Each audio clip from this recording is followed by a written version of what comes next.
I'm pleased to have the opportunity to speak to you today about something that's very meaningful for me. As Reese may have mentioned in the intro, I'm a former business owner. I started a bakery business in Vancouver, Canada, with my ex-wife, so you know the end of that story. And we built this business. Yes? Who kept That's right. We kept this business. Well, we started from a small side street location with really a hope and a prayer, and that was something that we worked very hard at for many, many years, and built up a multiple location operation with a central commissary and other stores, and doing wholesale and retail. And it was very, very too close. Are you saying I'm too close to the mic? Okay, thank you. So, I mean, I've got good audience participation already, so that's great. Needless to say that the struggles and the challenges of working with your spouse in a business, being together 24/7 pretty much, was challenging, not only to work together, but in our relationship. So after 18 years, we were in a position where we couldn't work or be together, so we had to find a way to separate. Unfortunately, we did not have any kind of a buy-sell agreement, an exit clause, some kind of strategy to figure out what would happen if something happened, God forbid. So it was a challenge, and it was a struggle, and it was something that I learned a lot from. And I want to share, and that's really what brought me here to what I'm going to talk about today, which is, life after business, life after career. And let me just share, before I start, let me ask you a question. How many of you out there are former business owners? Okay. Would you come talk to me at the end of the talk? Because I wanted to connect with you about a podcast that I do to reach out to other owners who are struggling in life after business. And let me just share a little bit about that with you. So the topic today is really, how do you create the life you want after exit? Let me just... Okay, all right, a little technical issue here I'll get to. Are you hearing me okay now? Is that good? Oh, down. It's the down button. Down. All right, there we go. Okay, so many business owners spend years and years, decades often, building a company that defines who they are. When the exit finally happens, when they finally leave their business, the emotional reality rarely matches their expectation. The struggle isn't financial. It's often very personal. Business owners, and there's an organization called EPI, and they're an Exit Planning Training Institute, as well as PwC, which is a large accounting firm. And they surveyed business owners a year or two after they left their business. And about 3/4 of them, 75%, reported having profound regrets a year after they left their business. That was really startling when I heard that statistic, because I thought that, gee, well, once you've sold your business and you've got money in the bank, you're financially set, you've got all the time in the world, and you can do whatever you want, whenever you want, you think that that is the recipe for success and happiness. Unfortunately, it's not. It's a challenge for many of them. And one of the main reasons is this identity crisis that they had. And for me personally, it hit home, because when I started this bakery in Vancouver called Solly's, and by the way, it's still there. If you ever go to Vancouver after 32 years, it's still operating. Solly's was my dad's name. May he rest in peace. I was very, very emotionally connected to that business. It was not only what I did, but in many ways who I was. So I wake up the next morning and I no longer own Solly's, and I'm not wondering not just what I'm going to do, but who am I? And some of these key losses, in fact, some of these key fears revolve around what comes next. What is it that I'm going to do that's going to give me the same kind of sense of purpose and meaning and fulfillment that my business did?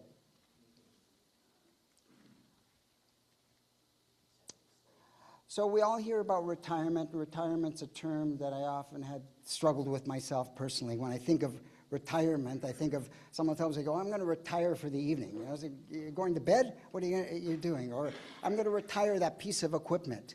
Nobody wants to feel obsolete, and nobody wants to feel that they don't have something to offer and something to give.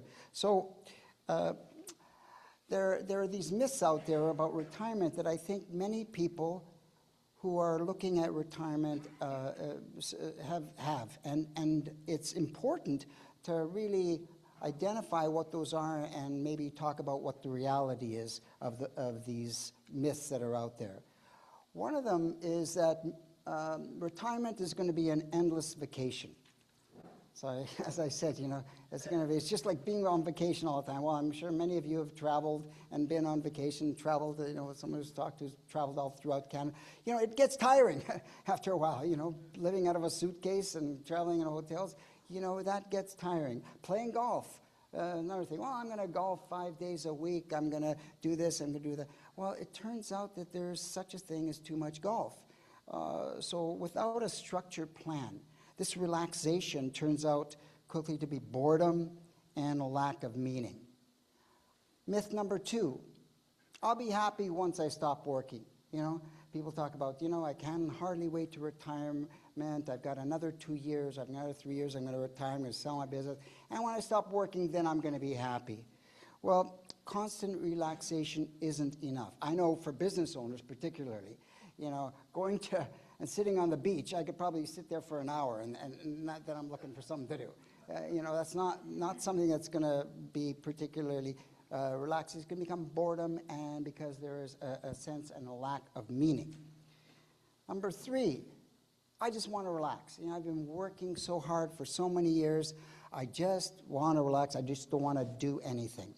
Well, constant relaxation is not enough.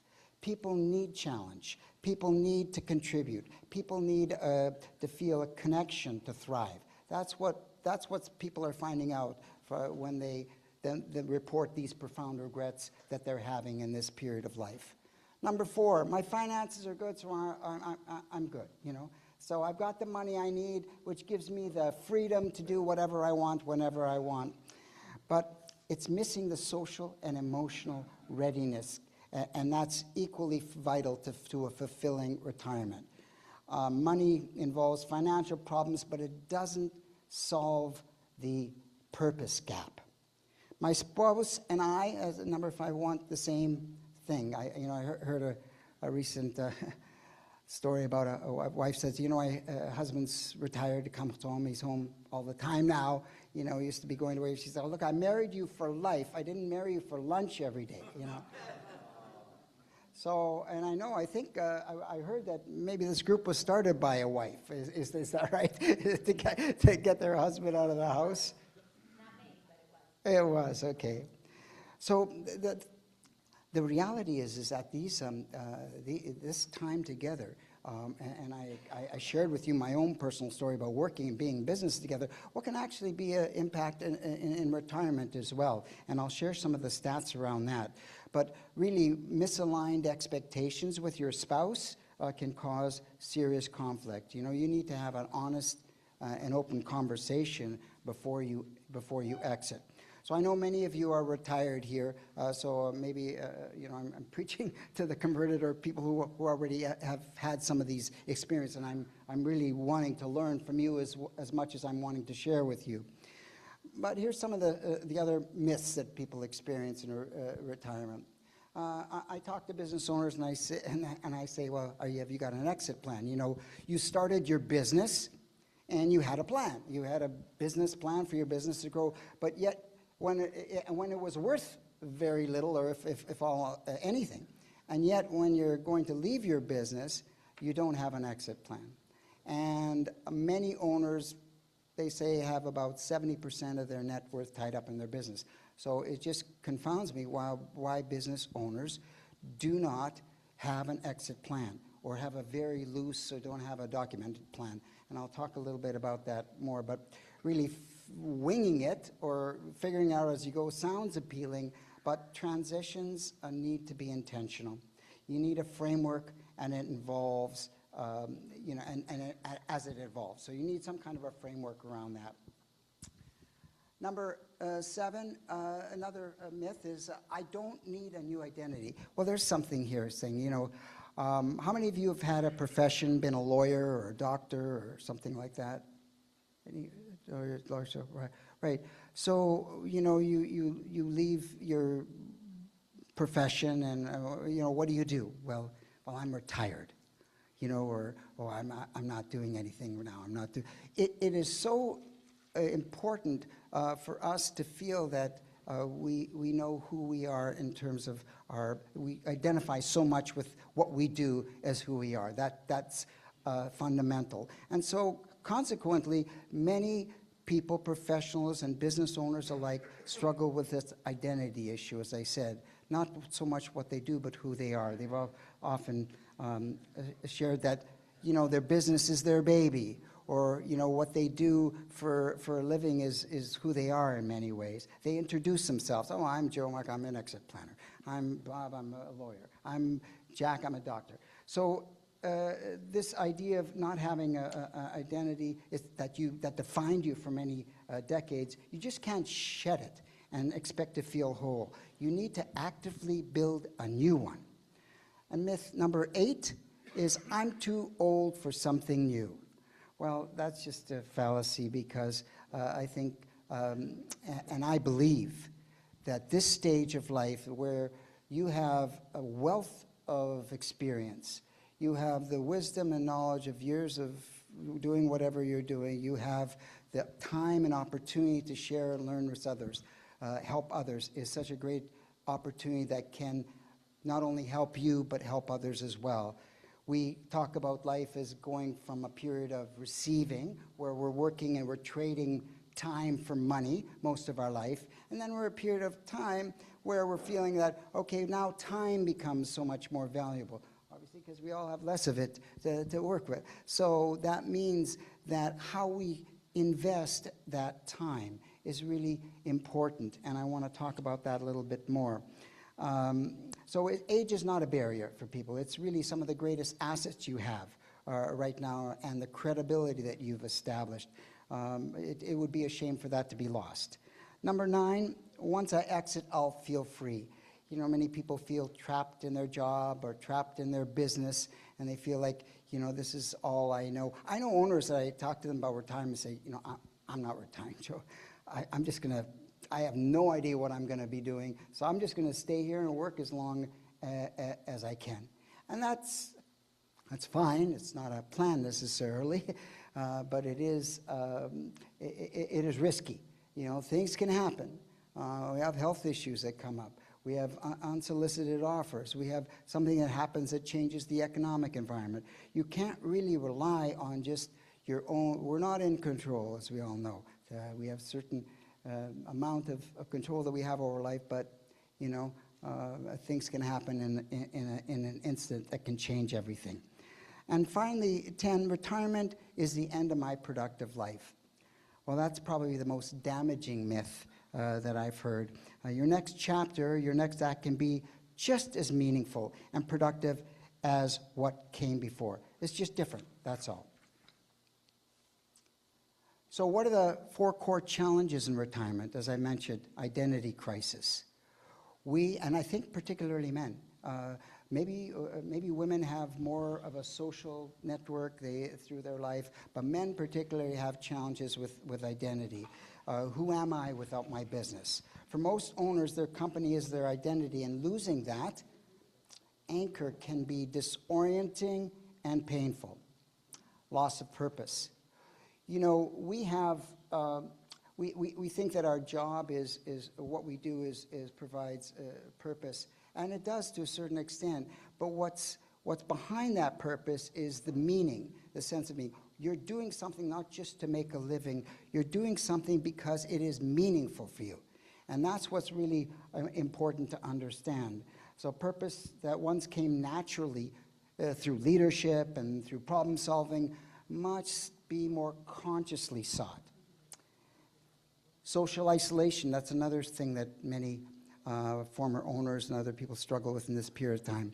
And it's wonderful that you guys have this group here, that you're getting together regularly. That's part of a solution to a problem that many owners and former professionals experience.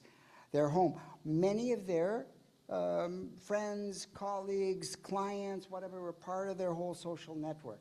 And while women tend to create a social network throughout their life, men often associate their social network with, with their work and all that stuff. I think in a Jewish community, having a synagogue or something that's part of that, that also can be helpful. And also we try and do, but social isolation is a real problem. And people end up missing those relationships they have. I was at a big accounting firm, and I gave a talk to a bunch of accountants, and I saw someone pointed out that he said, "You see that guy? He retired here 6 months ago. He still keeps coming in every day. He still keeps coming in every day. He doesn't work here anymore, but he's still..."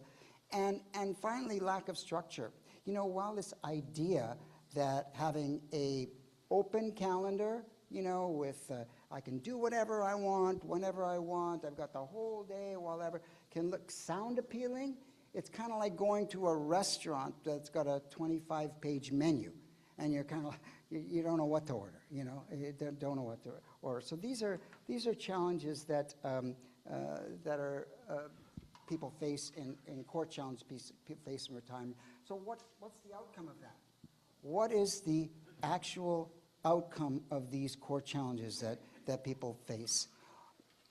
Well, they're both psychological and physical. I've heard more than one story of a guy who was in business for many years. He left, he finally retired from his business. 6 months later, he's got some cancer and he dies. I've heard time and time story. I've heard one story recently from a client of mine who I've been working with. This guy owned a... what are you saying? Little boy? So this guy owned a landscape company, and he started this business 40 years ago with a shovel and a wheelbarrow. And he built this company up, multiple, trucks on the road. They deal in various communities. They do commercial landscape or residential landscaping, all this stuff. They've got a significant business. He said, Joe, the biggest fear I have is I'm sitting at my kitchen table, it's 11 o'clock in the morning, and I'm on my third cup of coffee, and I'm wondering, what the heck am I going to make of the day? He was very fearful about this idea of leaving his business without something to go to that fills that, that thing in your belly, that gets him up in the morning and excited about his day. That's what he told me.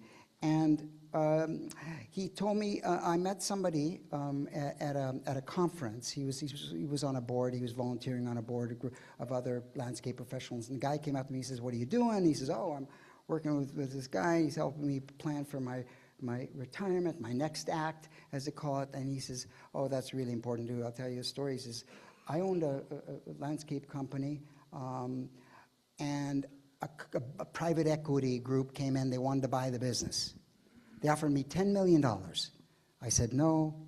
They came back again. They said, 'We want to buy your business. We'll give you $10 million. No. I kept saying no. I kept saying no. Kept saying no." He said, then they came one day and said, "Look, what's the number? What's your number?" So he says, "I just $20 million. Okay, we'll do it." And he ended up selling his business for $20 million, twice as what he thought he would get for it. And he thought he had really just had everything. 2 months later, he was severely depressed. He had to be, he was in major therapy. He thought he had made the worst mistake of his life. It was unbelievable. And he says, "I had all the money in the world, but I just felt something died." And I've heard that story before. I've heard this story before, because leaving your business, leaving your thing, can be like a death in a way. It can be like a divorce, impactful. And so I'm just saying these are real and psychological and physical results of really not having a clear and a motivating plan for life after your career. So, by the way, I'll leave some time here for questions, but if there's some burning questions you have in any time this, as I said, I'm here to learn from you as well. So please feel free to raise your hand if you've got something you want to add. Loss of confidence, persistent regret. You know, when they say about the 75% regret factor, these are not just one thing that they're over with. These can last for years and years and years and years, and they take a toll on you. So I'm just sharing that with you. So I'll tell you a little bit about myself. As I mentioned at the beginning, I started a bakery in Vancouver called Solly's Bagelry. We started this from scratch. It was a Jewish-style bakery, not kosher at the time, but we had bagels, we had cinnamon buns and pastries and kugel and knishes and rugula and we had a deli and all this thing. And you know, the first day that we opened the store, I remember it, it was in 1994, and we were on a little side street, 1,000 square feet location, it was very small, and I thought, well, if we get 50 customers through this store today, I will be amazed. I would think we've done it. I opened the door and I looked down, and there was a lineup to the end of the block of people to come in. In 2 hours, we had no food left. They literally bought everything that we had in the store. And you know what happened? I thought, oh my God, what have we created here? We spent the next 3 years trying to catch up to the demand that we had. We were underscaled. We had a lot of growing issues, a lot of things. We went through a lot of changes. We opened other stores. We did a lot. We built a factory where the kitchen was bigger than this room. What I learned from that experience was that it was something that I was not only doing for a purpose to make money, but it had meaning for me. There was a real sense of meaning. You know, my parents are Holocaust survivors from Europe, and they came to Canada with nothing and started their life over again. But I remember the food that my mother made, and I remember, you know, my other relatives that we had would make these Eastern European baking and all that sort of stuff. Food is more than just something to fill your stomach. Food is something that is attached to memory. And you can eat something, and you can take you back right to a place where you work. Can anybody relate to that? Something like that. So people would come into our store, and they would say, you know, your arugula, Joe, tastes exactly like my baba's arugula. It just brings me back to that time. So I felt the emotional connection with what we were doing. I felt purpose and meaning because I thought that, for me, we were sustaining and honoring the traditions of that, of my parents and my ancestors and that legacy of that by producing food that created those kinds of memories that actually, you know, really people were able to relive those memories. So when I left, you can imagine that idea of just being associated with Solly's. People would call me Solly, and even though my name is Joe, as you know, they would call me that because I was so connected with it. The next day I woke up and I'm wondering just, okay, so now who am I? What am I? What is my purpose now? Where is that purpose and sense of meaning? And yes, I have some money from the sale of the business, but it was more than that. And I looked for some time, I struggled for some time to figure out what I was going to do with that experience. I took the painful experience of that and I said, how am I going to use that for good? And so I started mentoring. I started mentoring with business startups, young people who were starting businesses and wanted to grow their business. And I thought, well, maybe I can help them, you know, share with them some of my experience and knowledge. I helped them to maybe avoid some of the mistakes that I made and perhaps have some of the success that I also enjoyed. And I did that for a number of years, and I found that it was very rewarding for me. And so I joined a firm of professional business advisors. And as it turned out, this firm had connections with other businesses throughout the world. And I had an opportunity to work with businesses in many different countries just because of their exposure and connection to this network of businesses. And we did structuring and systemizing business so they could scale. They all wanted to grow their business. All the owners were all about, well, next year we want to grow 15%. Next year we're going to want to grow 20%. We want to double the size of the business in 5 years. They all had these grand plans, and how are we going to do that? So we did strategic planning, we helped implementing, management team, all this stuff. But I realized there was some gap in what their planning was. They did not have an exit plan. And I'll tell you a real life story. I was working with a family in Germany, of all places, which I can tell you from my own experience was the most challenging for me to go there when I had to actually do work with theirs, to actually go to Germany, where my parents were and my family were killed during the Holocaust, like that, and being even that.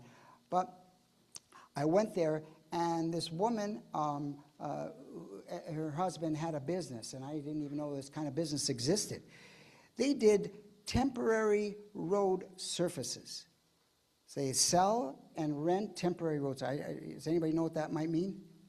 No. So it was this matting, like plastic mats, big mats that all clip together and form, a road. So when say for example, a contractor was going to put in telephone poles in the woods somewhere, and the ground was too soft, and these big caterpillars and things would sink, they needed something to support that. So this is what they did. They rented and sold this matting, and they had a substantial business doing that for many years. The wife had never worked a day in the business. She was at home. She had two young kids. She was like, her husband went to work one day, and they were moving some of these matting on a forklift. It fell off and killed him. She had never spent a day in the business. All of a sudden, she's stuck with this business. They had no contingency plan. They had this happens, this happens. She was stuck with the business. Luckily and thankfully, the people who worked at the business were, all came and supported her and helped her get the business, keep the business going, help run the business, do whatever. She remarried, and continued on her life. But this is a real life story, and these are things that I saw in my own experience in working with business owners, that things happen. Right? And so without any kind of foresight about what you want to do with the business eventually, people say, well, come, Joe, I get it's important to do a business exit plan. I totally understand that, but I'm not ready to exit. When I'm ready to exit, I'll get in touch with you. Well, that's too late. That's too late. What you need, exit planning, is not that long of a process to get a plan in place. What takes time is the implementation, right? Sometimes it takes years. If you haven't got a business that's sellable, if you haven't got a business where the owner is not making every decision, in the business, where you don't have a diversified customer base, where you don't have systems and processes in place, those are going to be very difficult businesses to sell. In fact, I think there's a stat that says about 15% of businesses that get put on the market actually close. So that's surprising. So why am I telling you all this? Because through my own experience of leaving a business, through my own experience of identity loss, a loss of sense and purpose and meaning, it led me to what I'm doing here today. Because I realized that, the most important success is not so much when the owner walks out the door with that check in hand. The most important success is the sustainable and productive and meaningful life that they lead after they leave the business. So most owners have a financial retirement plan. All of us think we've got our financial plan in place. We know how much money we're going to need, and we've got a financial planner, a wealth advisor, whatever it is. But very few of them have a personal retirement plan. And the gap between the financial readiness and the personal readiness is where the regret forms. The gap between the financial and the personal readiness is where the gap forms. And closing that gap is the entire mission behind this program that I developed. And let me tell you something here that you may not know. I was speaking recently with someone who is a counselor, and we were talking about, and many of us laughed at the joke about being home with your wife and spending too much time with each other. Over a third of divorces happen after 50 in that retirement phase of life. And it's been rising since 1990. Now, maybe that's because we're all living, thank God, longer, and we're also spending more time together. But ultimately, it tells us something, is that particularly for men, it's important that they realize that this period of time, life is not meant for you to be kind of hanging around the house and looking to your wife to figure out what you're going to do. So let me just talk about why business owners procrastinate planning. They say only about 20% of owners have a written, documented exit plan. 20%. And I said like 70% of their net worth is tied up in their business, and 20% have an exit plan. And I wondered, why is that? Why would they avoid doing something so important like that? And I realized after talking to that it's really tied to this sense of identity, this sense how closely connected they are with their business, who that is, what that means to them, and their fear of who they're going to be or when they do leave their business. Sure, they can talk about occupying their time, fulfilling their day. I'm going to be busy, I've got this, I'm going to this. But there's a difference between filling your time and making that time fulfilling. So the other aspect is they're all focused on the transaction. They're all focused on, how can I get more money out of the business? How can we increase the value of the business? And that's one of the things we do, why we need 3 to 5 years to work with someone to have a proper exit plan in place and implement it, is because there's opportunity to build value in the business during that time. There's opportunity to fix the business where it is weak, to strengthen those areas that are attractive to buyers, right? To look at it from the buyer's side. We do what's called pre-due diligence. Everybody's heard of due diligence. Well, we want to do the pre-due diligence, so that when a buyer comes to look at a business, or even if you're transferring it internally to a family member or to employees, you want them to take over a business that is running smoothly and efficiently, so it's going to be able to continue on and create legacy for the owner. For many owners, legacy is important. Even though I don't own Solly's, after 32 years, I'm proud that it's still in business. That says something. And we have an assumption that the freedom will feel fulfilling. I know how hard I worked in the bakery business. I don't know if you know, but the bakers start at 3 in the morning, and the cleaners finish about midnight. So there's a few hours in between where there's not much going on. And that was 7 days a week for many years. So I know how demanding work can be, and just having the sense of finally I'm not going to have to worry about that. You'd think would be the greatest feeling in the world. Well, it did for a couple of days, a couple of weeks, a couple of months, maybe even a year. But after that, not so much. So this avoidance of the deeper emotional issues. A lot of times advisors, I ask advisors, why aren't you talking to these business owners about, these issues around identity loss, purpose, and meaning? Why are you just focused on the financial? Well, that's kind of soft. We don't really want to deal with. That's not our area of. We're not counselors. We're not counselors. But who is counseling them? Who is giving them counsel, if not you? Are you advising them to get some kind of a life coach? Because this fact that 75% of former business owners report having profound regrets a year or two after they leave the business, it just says that all these people who are advising them are not doing a very good job. So avoidance, a habit of postponing personal planning, that's something we all kind of try and avoid, I guess, is like this idea of that life is finite, and things happen, and we're going to get old, and we're going to pass away, and all these kinds of things, something we often have struggles talking about. But I found, and here's my example here, I found that when I'm working with business owners, I'm working with other even professionals who are struggling at this time of year, it can be a change of mindset from them. They can often see themselves, they can come from seeing themselves as sitting at the table with a cup of coffee at 11 o'clock wondering what to do with the day, to going to saying, you know what, I am excited about this time of life. I'm excited about what I'm going to be doing.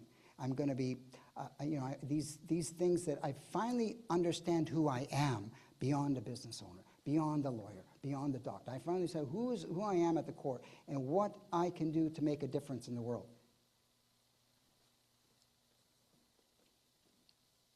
So we created this program called the Next Act. And why do we think of it as the Next Act? Well, it's just something that really resonated with me, because many of owners talk about it and say, my biggest fear is what's next? Like, what's next? What am I going to do next? What am I going to do next after I leave the business? It's designed for owners and professionals who want more than just a good exit. This gap that I talked about is what most exit plans are missing, and how we created that. It was through my own research and understanding, being this persistent regret that I kept hearing about. I think there's got to be a way to kind of deal with this, and maybe even before they leave their business. And I thought, well, it's around emotional identity and identity risks that follow even a successful exit. So it's really understanding the transition ahead. And I say, and when I talk to owners, I say, this is what other people are experiencing. And that's why I asked some of these business owners who put up their hand, I'd like to talk to them, because I want to share some of the stories. I want to share these stories with other business owners that have had these experiences and have found a way to, take that experience and do some good with it, to understand what it is that, and maybe they don't have to spend 3 or 4 years kind of trying to figure out what it is that's going to bring them back to life. When you have a business, you have something in your belly. It didn't take much to get me up in the morning to go to the bakery, because I knew why I was there. I had a schedule. I knew the business. I had people to look after. I had a family to care for. I had a business to operate and grow. All these things were very, very self-motivating. But when you don't have that in life, suddenly you don't have this structure, you don't have this purpose, you have all this time in the world, where are you going to get that? Where's that going to come from? Where's that motivation going to come from? And this is what's important. So readiness and current readiness for transition. So we talked to them honestly about what other people experience in this period of life, so that they understand that we're doing preventative work here. We're doing preventative work. We're trying to prevent the experience that many owners face that don't have a plan. So we get them to understand. We use some different assessment tools to figure out who they are, what their core values are, what really motivates them, what their superpowers are, what people think of them, who their mentors are, who their heroes are. All these things to really identify and get them to understand who they are at their core. And we do some personality. We assess their strengths and weaknesses, find out. Yeah, sorry, is there having trouble here? Okay, sorry. So sometimes for the Zoom it's a little quiet, other times for here it's too loud. Personality, strength, decision style, all these different things are part of the things that we assess, so that they discover who they are. What was interesting to me was that this landscape guy that I've been working with, I asked him, get 5 people to tell you what they think your superpowers are. And he asked some people, core people at work, he asked some of his family members, and he was just really taken by where he didn't even recognize strengths that he had, but others did. And that helped him to get a better understanding of who he was outside being this business owner, this business founder, outside of that. We look at how we look at purpose and direction. As I said, having a mission statement, a personal mission statement. I'll read to you his after was really fundamental to his sense of confidence about the future. We helped create a personal mission statement for him outside of the business. And he said, you know, Joe, even though I haven't left the business, it's already helping me. It's already helped me. It's helped me to make decisions. I've had some decisions come across my desk, and I think, is that aligned with this? I had an opportunity, he told me, to speak. He said, I'm not very comfortable getting up in front of people and speaking. You know, it's just something I was going to say no. But then I looked at my mission statement, and it said, one of the things that in my mission statement that I need to do is I need to, and I'll read it to you here now, to use my life experience and gift for genuine connection to inspire optimism and help others see life through a more positive and meaningful lens. That's his mission. Now, it doesn't say to make $100 million. It's really he could use that in many different ways. He could use that in many different ways. And so when things come in his life where he can reflect on that, it helps guide him in making decisions about what he's going to be involved with, looking at opportunities. Does that fit? You know what? I want to use my life experience, so of course I would go up and talk to help others, right? To help others see life through a more positive, inspired lens. Well, that's getting up and talking to people is exactly what he should be doing. And you know, he did it, and he said it felt so good. It was so well received. He felt so good about what he's doing. He felt aligned in his purpose and meaning. So we start to explore you know, what energizes you, what gets you excited about the day, where your experience create value, you know, what roles are worth exploring. We do what we call seismic testing. And we start to, I've been thinking about this. You know, I've always wanted to try that. Or, you know, some people thought I'd be really good at this. We start to say, well, let's start the seismic test. Let's test those a little bit. Not wait till after you leave the business and start to figure it out. We start this seismic test during this transition period. Okay. All right. And then we start to narrowing down and start to develop a vision and an identity. We have vision and identity. He still sees himself as the founder of that business, but he sees himself more than just a business owner. He sees as someone who actually is going to use this life experience. And he's a very optimistic guy. If you met him, you'll like him in 5 minutes. To inspire this, inspire others, and see life through a more positive lens and meaningful lens. So your post-exit identity, I said, if you have a business card, when you leave your work, what is it going to say on there? What's your business card going to say? Retired. Could say retired.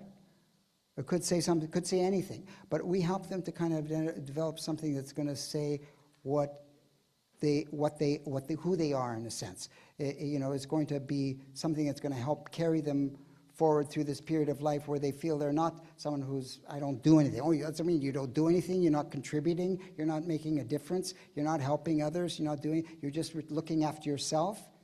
You know, there's a period of life where we, as I said, we trade money for time. And now we want to trade, time for money, I should say, time for money. And now we're at a period of life where we want time to be so valuable that we want to make sure that that time is well spent. So I talk a lot about what you're going to do, but as it turns out, there are 8 different areas in life that are important to look at. Not just about what you do. There are 8, who knew? So there's health and aging. Of course, my mother, may she rest in peace, she always said, you know, your health is number 1. Because when you don't have it, that's all you want.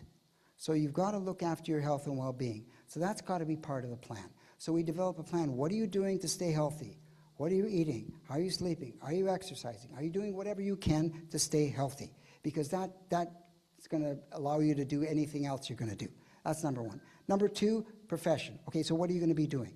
He's going to be mentoring. He's going to be helping others. He's going to be speaking. He's going to be volunteering. He's going to be on this board or that board. He's going to be occupying his time with things that are meaningful to him and align with his mission. Number 3, personal development. Okay? So you're all here to learn something, right? That's important. You're here because you want to be a continuous learner. And I think that's very important that we all should continue to use our head and to continue to activate our brain so that we are learning. And that's another important part of it. Leisure, yes, it's important to take time to relax, to go on a holiday, to do whatever you want to do that makes you feel relaxed and do that. But it cannot be everything. It cannot be, even though these are equally pie pieces, they don't necessarily have to be equal in terms of your particular plan. And I'll share with you why. Spiritual and emotional well-being. If you're a person who's religious or who has a spiritual sensitivity, what are you doing to develop that? What are you doing to grow spiritually? Giving back. As I said, this period of going from receiving to giving is very important. Many of us at this stage of life want to take what we've learned, what we've earned, and we want to give back in a way. That is important. Family and friends, spending time. Many business owners had to give up time with their family or their kids because they were so busy at work. This client I had, his son phoned, "Hey, Dad, if you have time, I'd like to." And he said, "You know what? I have time. I have time for you." So giving back to your family, spending time with family and friends, and old friends. He's got that part of his life that he knows that that's important to him, and he wants to invest his time. Primary relationship, of course, your wife, your spouse, whoever is your primary person in your life to invest time in that. And I talk about time as an investment because I think this is part of what we think about a financial portfolio, right? We think about different investments in this, and mutual funds and this, and all these different kinds of investments. Not an investment planner by any means, but we think about that's how we invest our money in different things, diversify our investment.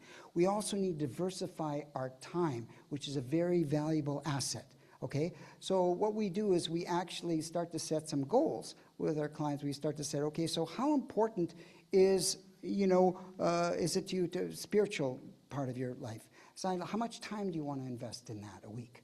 We start to build different, what are your goals for that? Has anybody heard of the term SMART goal? SMART goal? It's an acronym. It means specific, measurable, attainable, realistic, and time sensitive. So you take any goal and you have a specific thing, because otherwise if you can't measure, if you can't track it to see are you making any progress or not, then you don't know how you're doing in that way. So we develop SMART goals for each of these areas, and they're individual. Someone may not have a spiritual component to their plan. Someone may have a lot of time that they want to learn, invest, and grow spiritually. So we start to develop this time investments, and we put that into a calendar. We start to put out a calendar. When would be a good time for you to do your guitar? I've always wanted to play more guitar. I've got to do something. Okay, yeah, this is a good time. What about your exercise? When would be a good time for that? What about time with your wife? When are you going to spend time with your friend? We start to block out a calendar for them, and we start to actually trial it. We actually go through the process, and we're trialing it, and then we track it, and we check in, and this is the part. So we have a calendar. We actually create a calendar. Guess what? It's structure, right? That's structure. So he gets up in the morning, he knows what he's doing. His exercise program is what he's doing there. He's doing a spiritual thing. He's got a guitar he's going to do. He's going to call he's got a buddy he's going to meet or call, touch base with the buddy. He's got a family that he's going to do this. He's going to do this. These are part of the planning and creating a structure. Remember, going back to the beginning of this, we talked about some of the challenges in retirement. Lack of structure, a lack of social connection, right? Lack of meaningful activities. All these different things become part of this thing. But we're not just now looking at work as being everything. Your job or is everything. It's a portfolio of different activities. And all these things are important to you because they provide meaning and purpose. He knows why he wants to spend time with his grandkids. He knows why he wants to spend time with his wife. He knows why he wants to invest in his spiritual growth. He knows why he wants to be a continuous learner. He knows that. There's a reason for that, right? So every goal is driven by a purpose or a meaning. And that way you develop a meaningful portfolio of activities and action structure. And then, who's going to hold them accountable? So who's going to hold them accountable? Often I can play that role for them where we have a weekly check-in. How's it going? yeah, this isn't working, maybe I need a little more time, or this time isn't, we start to kind of adjust and play with the schedule till we get some momentum going. And once we have momentum going, it becomes what? A routine. It becomes a habit. It becomes a thing. Now all of a sudden going from sitting, I'm at 11 o'clock in the morning with on my third cup of coffee and I have no idea what I'm going to make of the day, to knowing, you know what? I got a plan. I got a plan. I know what I'm doing. And I know when I'm doing it, and I know why I'm doing it. And that's part of the structure that we have. And we make course corrections. And if there's something that needs to be, changed or whatever, it's not set in stone. It's flexible. But at least we have some clarity around that. So I'm just going to finish up here. So this is what people gain from the process. Confidence, sense of purpose, structure, momentum, alignment, and just hear some of the comments. I just want to finish off with some of the comments that I've had from working with owners. Some of them are saying, I never felt better about the next phase. I have real confidence when the work dials down, it won't be lost. I have a plan. I'm more fulfilled than I was before I started the process, on and so on and so forth. We even have an assessment tool that that people can take to find out kind of how ready they are for their next act. And yeah, I'm pleased to have any. I just again want to thank the Myerberg Center for giving me the opportunity to speak today. If anybody has any questions or wants a card or knows somebody who might be struggling with retirement or knows someone who's going to be planning to leave their business and doesn't have an exit plan, I would appreciate if you would provide an introduction. And thank you so much. Thank you very much.